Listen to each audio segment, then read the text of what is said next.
So tell us a little bit about your book. I know it's called Cashless Society. And before we get started, like, what does that mean exactly, cashless? Sure. So cashless society for me has two meanings, and I did kind of test it out with different people. For me, it's the idea, which everybody, at least it's been around since the 60s, of having a society that now prioritizes electronic transactions or digital transactions. If During COVID, for example, contactless payments went up 30%. A lot more businesses are now accepting credit cards. New York City alone, you can now pay with your debit card or your phone when you're riding a subway or train station. So we're seeing more and more normalization of electronic transactions. And this extends beyond money. I think sometimes the title is limited to just money, or people still say, well, I still like cash in my pocket. But it also refers to electronic medical records. It refers to when you're hailing your Uber for transportation via an app, or you're ordering your groceries, or you're doing maybe self check-in for an airline, maybe using your uh, uh, sort of digital identity, which a lot of states are beginning to sort of enable some of that, right? Electronic signatures. So electronic transactions being the priority as opposed to like a cash-based, paper-based alternative is really what the cashless society refers to. What it is often confused by and what it's not, it does not mean there is zero existence of cash. I think it will take a long time for people to stop using paper currency.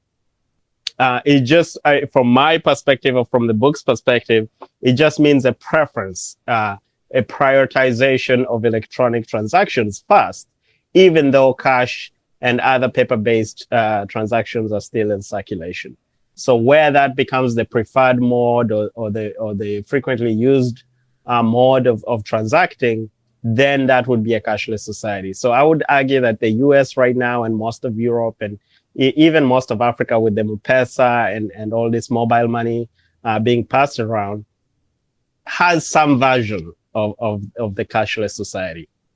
And the second definition, which is somewhat personal, is the ethical one. It's more of a philosophical one. So cashless for me then means treating things fundamentally or things, transactions, exchanges by the inherent value they have, not necessarily tying them to the paper currency that we're used to. So I know money makes the world go round, or money, drives things. But if you look at Africa, for example, they do have resources. And so before even a foreigner can value those resources, Africans themselves have to value them. So the argument is really that the cash that you receive for a service, for a good, or for an exchange should not necessarily be the ultimate ceiling of the value of that exchange or transaction, because there's some value that may not be captured by that cash transaction.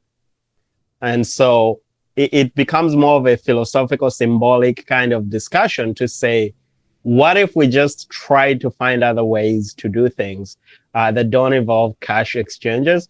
The COVID vaccine is one example of that. And I do dig a little deeper into that in the book, where, for example, I think to date, nobody has paid for the vaccine, whether you're in a rich country, poor country, and even poor countries are getting vaccines in some kind of donation, kind of exchange, maybe for democracy negotiations, maybe for other kind of sanction lifting kind of discussion.